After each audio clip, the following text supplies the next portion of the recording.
সুপ্রিয় দর্শক আসসালামু আলাইকুম। Welcome back to my channel cooking studio by Orin. আজকে আপনাদেরকে কাঁচা আলুর মধ্যে একটি ডিম দিয়ে সবথেকে সহজে তৈরি ভীষণ মজাদার একটি নাস্তা তৈরি করে দেখাবো, যেটা তৈরি করার প্রসেস খুবই ইজি, তবে খেতে দারুণ মজার হয়।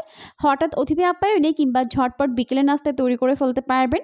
খেতে ভীষণ মজার হয়। আশা করছি রেসিপিটি আপনাদের কাছে অনেক অনেক বেশি ভালো লাগবে। নাস্তা তৈরি করার জন্য প্রথমে এখানে নিয়েছি 3টি কাঁচা আলু, আর আলুগুলোকে খোসা ছাড়িয়ে নিয়েছি। এরপর আলুগুলোকে কেটে নিব। আপনারা চাইলে কিন্তু এটাকে বটির সাহায্যেও কাটতে পারবেন, আবার চাইলে ছুরির সাহায্যেও কাটতে পারবেন। আপনাদের পছন্দ মতো আপনারা কেটে নিতে পারবেন। তো এখন প্রথমে একটি আলুকে 3টি ভাগে ভাগ করে নিব। এরপর এভাবে পাতলা পাতলা করে স্লাইস করতে হবে। খুব বেশি মোটা না, আবার খুব বেশি পাতলাও হবে না, এরকম একটা পর্যায়ে থাকবে, দেখতে পাচ্ছেন। তো এভাবেই সবগুলো আলু কেটে নিতে হবে। তো এই পর্যায়ে সবগুলো আলু কেটে নেওয়া হয়ে গেছে। এখন এগুলোকে ভালোভাবে ধুয়ে ক্লিন করে নিব। তো এগুলোকে ভালো করে ধুয়ে একটি প্লেটের মধ্যে নিয়েছি। এরপর এখানে একটি বোল নিয়ে নিলাম, আর এই বোলের মধ্যে একটি ডিম ভেঙে নিব। এখন এই ডিমটিকে একটি সাইডে রেখে দিচ্ছি। এরপর এই কেটে রাখা আলুর মধ্যে এক এক করে বাকি উপকরণগুলোকে অ্যাড করে দিব। প্রথমেই দিয়ে দিলাম হাফ চামচ পরিমাণ লবণ, 1 চামচ পরিমাণ দিয়ে দিলাম লাল মরিচের গুঁড়া, হাফ চামচ পরিমাণ দিয়ে দিলাম হলুদের গুঁড়া, 1 চামচ পরিমাণ দিয়ে দিলাম টালা জিরার গুঁড়া, 1 চামচ পরিমাণ দিয়ে দিলাম আদা রসুন বাটা। এরপর প্রথমে মশলার সঙ্গে আলুগুলোকে ভালো করে মিশিয়ে নিতে হবে। একটু সময় নিয়ে মেশাতে হবে।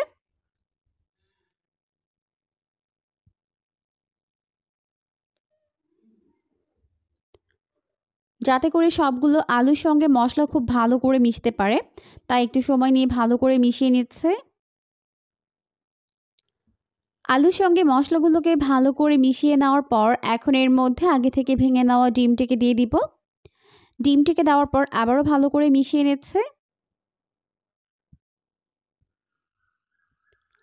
তো সবকিছুকে একত্রে ভালো করে মিশিয়ে নেওয়ার পর এখন এর মধ্যে অ্যাড করে দিব ময়দা।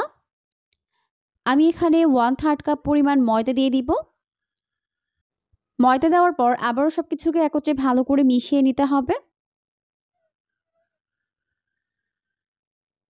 তো একটু সময় নিয়ে খুব ভালো করে এটাকে মেশাতে হবে। এখন কিন্তু এই মিশ্রণটি অনেকটাই ড্রাই হয়ে গেছে। তো এখন এর মধ্যে অল্প একটু পানি দিয়ে দিব। তো এইভাবে অল্প অল্প করে পানি দিয়ে ভালো করে মিশিয়ে এই ব্যাটারটিকে অনেকটা পাতলা করে নিতে হবে। তো এখন কিন্তু সবকিছু একত্রে ভালো করে মিশিয়ে নেওয়া হয়ে গেছে। আর এটা এখন ভাজার জন্য একদম রেডি হয়ে গেছে। এখন এখান থেকে একটি আলু এরপর গরম তেলের মধ্যে দিয়ে দিতে হবে। তো একসঙ্গে যতগুলো ধরে আমি দিয়ে দিব, আর বাকিগুলোকে পরের ব্যাচে ভেজে নিব। তো এই পর্যায়ে কিন্তু চুলার আঁচটিকে মিডিয়াম ফ্লেমে রাখতে হবে, তাহলে আলুগুলোর ভেতরে এবং বাইরে ভালোভাবে কুকড হতে পারবে, আর এই নাস্তাগুলো অনেক বেশি ক্রিস্পি হবে।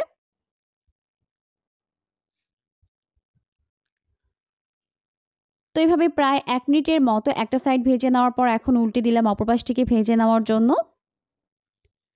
এভাবেই উল্টে পাল্টে নাস্তাগুলোর দুইটা সাইড এরকম গোল্ডেন ব্রাউন করে ফ্রাই করে নিয়েছে। এখন ভালোভাবে তেল ঝরিয়ে এগুলোকে তেল থেকে উঠিয়ে নিচ্ছে। দেখতেই পাচ্ছেন লুকটা কত বেশি ইয়াম্মি হয়েছে। আর বাকি নাস্তাগুলোকেও সেম ভাবেই ফ্রাই করে উঠিয়ে নিব। তো এইভাবেই সবগুলো নাস্তা ফ্রাই করে উঠিয়ে নিচ্ছে। এই পর্যায়ে আমাদের সবগুলো নাস্তা ভেজে উঠিয়ে নেওয়া হয়ে গেছে। এখন চাইলে পছন্দ মতো সস কিংবা চাটনির সঙ্গে সার্ভ করতে পারবেন। এই নাস্তাগুলো খেতে কিন্তু দারুণ মজার হয়, খুবই কম সময়ে আর ঝটপট তৈরি করে নেওয়া যায়। আশা করছি রেসিপিটি আপনাদের কাছে অনেক অনেক বেশি ভালো লেগেছে। ভালো লাগলে বাসায় ট্রাই করবেন। এরকমই সমস্ত আরও নতুন রেসিপির আপডেট সবার আগে পাওয়ার জন্য চ্যানেলটিকে সাবস্ক্রাইব করে রাখবেন। পরবর্তী ভিডিও দেখার আমন্ত্রণ জানিয়ে আজকের মতো বিদায় নিচ্ছি। সবাই অনেক অনেক বেশি ভালো থাকবেন। আল্লাহ হাফেজ।